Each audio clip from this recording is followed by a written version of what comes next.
নমস্কার, আমি প্রিয়াংশু কুণ্ডু। বিকল্প বার্তায় আপনাদের স্বাগত। আপনারা গতকাল দেখেছেন যেভাবে মুখ্যমন্ত্রী অলরেডি বলছে যে শিশির অধিকারী, শুভেন্দু অধিকারীর ষড়যন্ত্রের দ্বারাই নন্দীগ্রামে এরকম গণহত্যা হয়েছে। তা আমাদের খুব সহজ প্রশ্ন যে যেই সময় গণহত্যাটা হয়েছে বা যেই সময় শুভেন্দু অধিকারী, শিশির অধিকারী ছিল, সেই সময় শুভেন্দু অধিকারী, শিশির অধিকারী কোন দল করত? সেই দলে তো আপনি সুপ্রিমো ছিলেন, আজও তা। তাহলে সেই সময় কেন আপনি বলেননি? আজ গোটা বাংলার মানুষের কাছে আপনার ক্ষমা চাওয়া উচিত। বুদ্ধবাবুর পা ধরে ক্ষমা চাওয়া উচিত যে যা করেছি আমরা ভুল করেছি। গোটা বাংলার মানুষের কাছে ক্ষমা চাওয়া উচিত আপনাদের। আজকে যেভাবে বেকার যুবকদের আহ, কার্যত বুকে গুলি মেরে আপনি ক্ষমতার সিংহাসনে বসে রয়েছেন, নেমে যাওয়া উচিত। অবিলম্বে আপনাকে অ্যারেস্ট করা উচিত, এই দাবি রাখছি। যেখানে একটা কারখানা হচ্ছিল, যেখানে একটা পেট্রোকেমিক্যাল হাব হতো, মানে একটা পশ্চিমবঙ্গ শিল্প উন্নয়নের দিকে যাচ্ছিল, যেখানে মানে ভবিষ্যতে ছেলেমেয়েরা যারা পড়াশোনা করছে, আজকে যারা ইঞ্জিনিয়ারিং করছে, অটোমোবাইলে করছে বা নানান টেকনোলজি নিয়ে যারা কোর্স করছে, তাদের ভবিষ্যৎটা পুরো অন্ধকার করে দিয়েছিলেন। আমার বাড়ির সামনেই একটা দাদা ছিল, এক দাদা, যে আমি নাম বলছি না, সেই দাদা পড়াশোনা করেছিল এই কারখানায় চাকরি করবার জন্য। পড়াশোনা করেছিল। যেই সময় ওরা বেরালো, মানে কলেজ ইয়ার এন্ড হলো, সেই সময় সিঙ্গুরে কারখানাটা চলে গেল। সিঙ্গুর থেকে কারখানাটা চলে গেল, টাটা কারখানা। আজকে এই গুজরাটে যাওয়ার পরে সেখানে টাটা তো হয়েছেই, সানন্দায়, এবং তার সাথে নানান দামি দামি কোম্পানি সেখানে কারখানা করছে। অটোমোবাইল শিল্পের জন্য একটা হাব হয়ে গেছে ওখানে। আজকে আপনাদের ক্ষুদ্র রাজনীতি করবার জন্য আপনি পশ্চিমবঙ্গে এই কারখানা যে হচ্ছিল, সেই কারখানাটাকে আপনারা তাড়িয়ে দিলেন আপনাদের ক্ষুদ্র রাজনীতির চরিতার্থ করবার জন্য। আপনারা একবারের জন্য ভাবলেন না আগামী 10টা বছর, আগামী যুগগুলো কি করে যাবে, কি করবে পশ্চিমবঙ্গের ছেলেমেয়েরা? তারা দৌড়ে যাচ্ছে কেরালায়, তারা দৌড়ে যাচ্ছে গুজরাটে, তারা চলে যাচ্ছে ব্যাঙ্গালোরে। একবারের জন্য আপনারা ভাবলেন না। তারপরেও কালকে, মানে গতকাল গতকাল আপনি বলছেন যে এই কনস্পিরেসির মধ্যে শুভেন্দু অধিকারী, শিশির অধিকারী ছিল। আপনিও তো ছিলেন এই কনস্পিরেসির মধ্যে। গণহত্যাটা আপনার হাতেও লেগে রয়েছে, রক্ত আপনার হাতেও লেগে রয়েছে। সেই সময় মুখ্যমন্ত্রী যেইভাবে, মুখ্যমন্ত্রীর প্ল্যাকার্ডে, ছবিতে যেইভাবে রক্তের দাগ লাগিয়েছিলেন, সেই রক্তের অরিজিনাল যে দাগ, সেই রক্তের দাগ আপনার হাতে লেগে রয়েছে মুখ্যমন্ত্রী।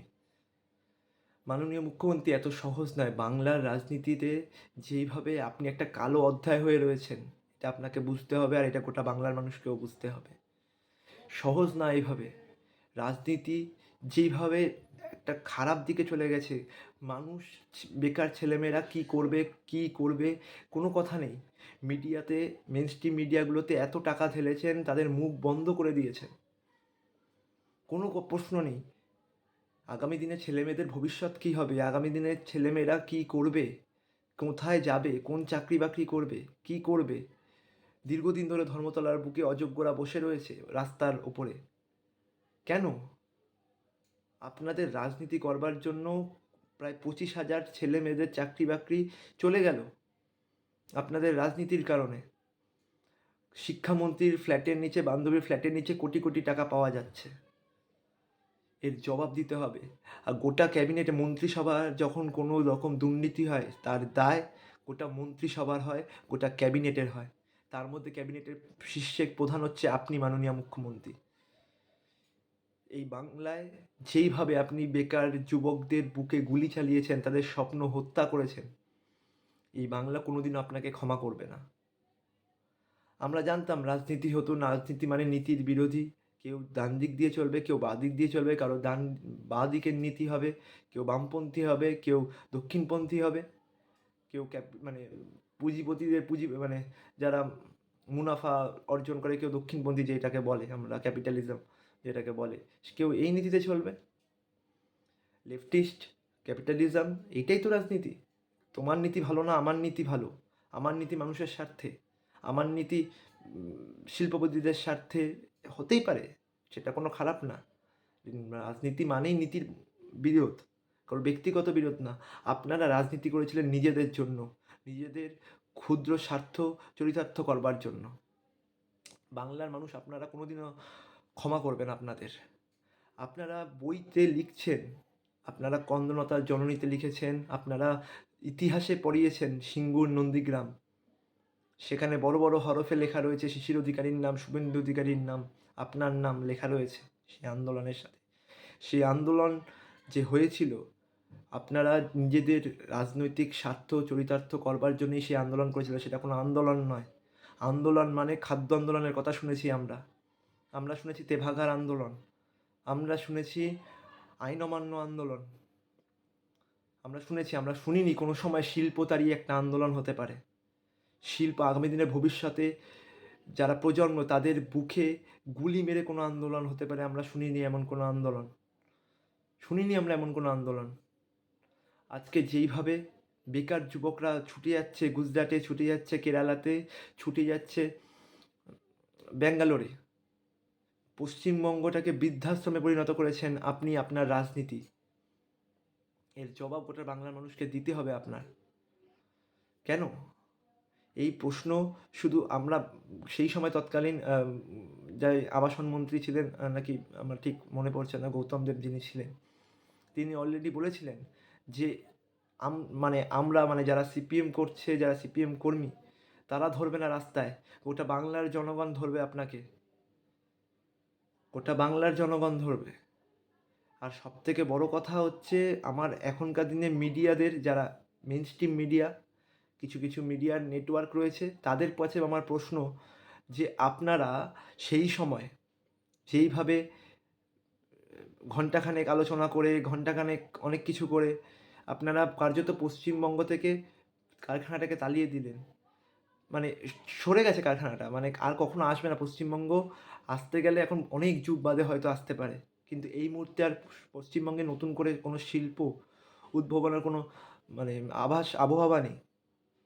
সেই সময় আপনারা রাজনীতি মানে যেইভাবে আপনারা, জানি না কিসের স্বার্থে, কিসের জন্য, সেই সময় আপনারা রাজনীতি করে গেছিলেন, কালি লাগিয়ে গেছিলেন। হয়তো বামপন্থীদের অনেক ভুল হতে পারে, একটা সরকার 34টা বছর, প্রায় 3টে যুগ, 4টে যুগের মতন সরকার চালিয়েছে, অনেক ভুল হতে পারে, অনেক ভুল। একটা সরকার চালাতে তো কম ভুল হতে পারে না, 34টা বছর অনেক ভুল হতে পারে। কিন্তু তারা যে ভেবেছিল আগামী দিনে কৃষি আমাদের ভিত্তি, শিল্প আমাদের ভবিষ্যৎ, এই ভাবনার মধ্যে কোনো ভুল ছিল না। আর শিল্প ভবিষ্যৎ বলে একে একে কত কারখানা এসেছিল, কত কারখানা এসেছিল। সিঙ্গুরে টাটা এসেছিল, তারপর হচ্ছে নন্দীগ্রামে পেট্রোকেমিক্যাল হাব এসেছিল, শালবনীতে জিন্দাল এসেছিল, কত নানা রকম শিল্পাঞ্চল গড়ে উঠতো পশ্চিমবঙ্গে। আজকে একবারের জন্য ভেবে দেখুন, নতুন করে কোনো তাপবিদ্যুৎ উৎপাদন হচ্ছে না, কেন্দ্র তৈরি হচ্ছে না। আর এখানে রাজনীতি করবার জন্য একবার এ দলে যায়, মানুষের জন্য কাজ, মানুষের জন্য মানুষ কী চায় সেটা একবারও আপনারা কখনো ভেবে দেখেছেন? আজকে এই মেন স্ট্রিম মিডিয়াদের জন্য আজকে এই অবস্থা। তারা কার্যত বর্তমান যে রাজ্যের শাসক দল, সেই শাসক দল এবং কেন্দ্রের যে শাসক দল, তাদের দালালি করছেন আপনারা। আজকে আমরা একবারের জন্য আমরা ভাবি যে সেই ব্রিটিশ আমলে যদি মিডিয়া থাকতো, ব্রিটিশ আমলে যদি মেন স্ট্রিম মিডিয়া থাকতো, তাহলে ব্রিটিশরা আজ কোনো দিন যেত না। ব্রিটিশরা আজও আমাদের পশ্চিমবঙ্গে, আজও আমাদের ভারতবর্ষে রাজ করতো ব্রিটিশরা, যেত না যদি আপনারা মিডিয়া মেন স্ট্রিম মিডিয়া যেভাবে। কিন্তু আমি অনেক ধন্যবাদ যারা ইন্ডিপেন্ডেন্স, যারা চ্যানেল, মানে কি বলবো, যারা নতুন তৈরি করছে মেন স্ট্রিম, মানে এইসব চ্যানেলগুলো যারা স্বাধীনভাবে খবর টেলিকাস্ট করে, তাদের অসংখ্য ধন্যবাদ। তাদের জন্যই আজকে মানুষ জানতে পারছে কী খবর। কিন্তু কত অংশের মানুষ যারা, তারা তো ইউটিউবে বা সোশ্যাল মিডিয়ায় তারা অ্যাক্টিভ, তারা তো টিভি মিডিয়া অ্যাক্টিভ না, কখনো সম্ভব না। তাদের যে ইন্ডিপেন্ডেন্স চেতনা, তাদের ইন্ডিপেন্ডেন্স ভাবনা সম্ভব না। এর জবাব দিতে হবে পশ্চিমবঙ্গের মানুষকে। যেভাবে এই মিডিয়া মানুষকে মিথ্যে খবর বারবার দেখিয়ে দেখিয়ে সেই গোবেলসের নীতিকে, থিওরিকে একদম প্র্যাকটিক্যালে রূপান্তরিত করেছে এই মিডিয়া, এই মিডিয়ার কিছু অংশ। তার জন্য এই পশ্চিমবঙ্গের মানুষকে এখনও সময় আছে। ভাবুন এবং বদলান। খাল কেটে যেভাবে কুমির এনেছেন, সেই কুমিরটাকে হত্যা করুন। এইটুকুনি বলতে পারি। পশ্চিমবঙ্গে যারা শিক্ষিত বেকার তারা ঘরের মধ্যে বসে রয়েছে, পেটে গামছা বেঁধে। আর প্রবীণ নেতারা গলায় সোনার চেন, মানে পশু প্রাণীদের বাঁধা হয় ওরকম মোটা সোনার চেন পরে পরে রাস্তায় ঘুরছে। আর এরা নাকি মানুষের জন্য কাজ করবে? ঘরে ৩টে ৪টে গাড়ি। এরা কখনো আপনার আমার কথা ভাবতে পারবে না, পারে না। এরা পারে না। এরা নিজেদের রাজনৈতিক, নিজেদের পকেট মানে এদের ভরাবার জন্য এরা রাজনীতিতে এসছে। এরা কখনো মানুষের কথা ভেবে রাজনীতি করে না। আর যদি আপনি একবারের জন্য ভেবে দেখুন, যদি করে থাকতো, তাহলে মানে কলকাতা শহরের মধ্যে হরিশ্চন্দ্র স্ট্রিট, হরিশ্চন্দ্র রোড আর মানে যেই প্লটগুলো ৩৫টা প্লট কখনো কিনতে পারতো না। আর প্রাক্তন মুখ্যমন্ত্রী ওই সরকারি একটা আবাসন, ওই ৪০০ স্কোয়ার ফিটের একটা ঘর, ওই ঘরের মধ্যে কীভাবে এখন পড়ে রয়েছে। আপনারা ভাবুন কাকে এনেছেন, বদলান। আর কেন্দ্রের এত এত কোটি টাকা ইলেকটোরাল বন্ড নিয়েছে মানুষের কাছ থেকে। এত এত জিনিসের পত্রের দাম বেড়েছে। পেট্রোলের দাম কোথায়? যেখানে আগে ৭০-৮০ টাকা পেট্রোলের ডিজেলের দাম ছিল, সেখানে পেট্রোলের দাম, ডিজেলের দাম প্রায় ১০০-র ওপরে। ভাবুন আপনারা এবং বদলান। এই বিজেপি সরকার এবং তৃণমূল সরকার মানুষের স্বার্থ বিরোধী। এই সরকার, এই দুটো সরকার মানুষের প্রতিটা স্তরের মানুষের রুটি রুচি ধরে টান মেরেছে এবং তার সাথে টান মেরেছে রুচিরও। তাদের কাছে ভগবান হচ্ছে রাম।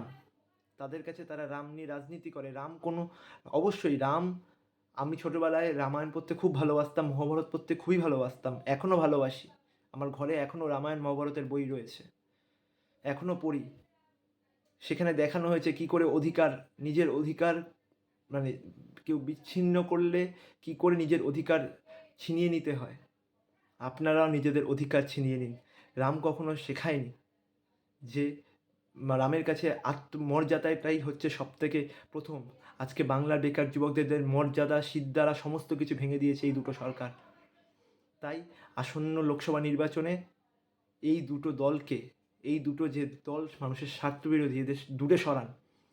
সমস্ত কিছু বিক্রি করে দিচ্ছে, এলআইসি, ব্যাংক, সমস্ত কিছু বিক্রি করে দিচ্ছে, প্রাইভেটদের হাতে দিয়ে দিচ্ছে। শিয়ালদা স্টেশন, যেখানে প্ল্যাটফর্ম টিকিটের দাম ছিল ৫ টাকা, সেখানে প্ল্যাটফর্ম টিকিটের দাম ৫০ টাকা।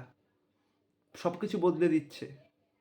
আজকে এবার কেউ কেউ যদি বলে থাকে কি, আপনাদের মধ্যে অনেকের ধারণা প্রাইভেট হলে প্রাইভেটের সার্ভিস ভালো, প্রাইভেট খুব ভালো পরিষেবা দেয়। প্রাইভেট তো সারদা নারদাও ছিল, কোথায় গেল? মানুষের প্রাইভেট হলে কোনো সময় মানুষের মানে নিরাপত্তা থাকে না। প্রাইভেটকে কখনো নিরাপত্তা দিতে পারে না। সারদা নারদা ছিল, তারা সেই সব মানুষের টাকা খেয়ে চলে গেছে। এলআইসি প্রাইভেট ছিল এক সময়, ব্যাংকগুলো প্রাইভেট ছিল। কেন ন্যাশনালাইজেশন করা হলো? কেন সরকারের আয়তায় নিয়ে আসা হলো? এটা বুঝতে হবে আপনাদের। মানুষের স্বার্থ নির্ভর, মানুষের যে নিরাপত্তা সেটা নির্ভর করে সরকার। এর বিকল্প কেউ হতে পারে না। প্রাইভেটের যারা মালিক তারা নিজেদের মুনাফা ছাড়া কিচ্ছু ভাবে না। এটা বুঝুন আপনারা। এবং যা হয়েছে, এবং এই যে আমাদের যেইখানে 2024-এর অষ্টাদশ ইলেকশনের সামনে, জেনারেল ইলেকশনের সামনে আমরা দাঁড়িয়ে আছি, সেখান থেকে দাঁড়িয়ে অবিলম্বে এই সরকার দুটোকে সরান। এই সরকারগুলোকে একটাও ভোট দেবেন না। কারণ আপনারা জানেন যে এইরা কখনো মানুষের স্বার্থ ভাবে না। এরা সবসময় নিজেদের স্বার্থ ভাবে। এরা কখনো গণতন্ত্রের ওপরে আঘাত নিয়ে আসছে। এরা বারবার বলছে ৪০০ পার, ৪০০ পার, কি বার ৪০০ পার? ৪০০ পার মানে কি? এর আগেও তো অনেক সরকার চালিয়েছে, কংগ্রেস সরকার চালিয়েছে। ২০০ সিটে পেয়েছে, কংগ্রেস সরকার চালিয়েছে। তখনও তো কখনো বলেনি। কেন বলছে? কারণ ৪০০ পার মানে এরা সংবিধানে হাত দেবে। আমাদের সংবিধান যেরকম নিরপেক্ষতার কথা বলে, যেরকম ধর্মনিরপেক্ষতার কথা বলে, সার্বভৌমত্বের কথা বলে, এরা সেটা মানে না। এদের কাছে আমাদের পতাকা, যে ৩টি রং আমাদের পতাকার, সেই ৩টি রং বলে অশুভ। এটা ভাবতে হবে আপনাদের। সুতরাং ভাবুন এবং বদলান। নমস্কার। ভিডিওটা যদি ভালো লেগে থাকে একটা লাইক এবং সাবস্ক্রাইব করবেন এবং ভিডিওটাকে শেয়ার করবেন। যাতে আরও মানুষের কাছে আমাদের মতন যারা মিডিয়া প্রতিটা ঘরে যাতে পৌঁছে যেতে পারে। এই মেইনস্ট্রিম মিডিয়া কখনো আমাদের আপনাদের হকের কথা বলবে না। সুতরাং ভাবুন এবং বদলান। নমস্কার।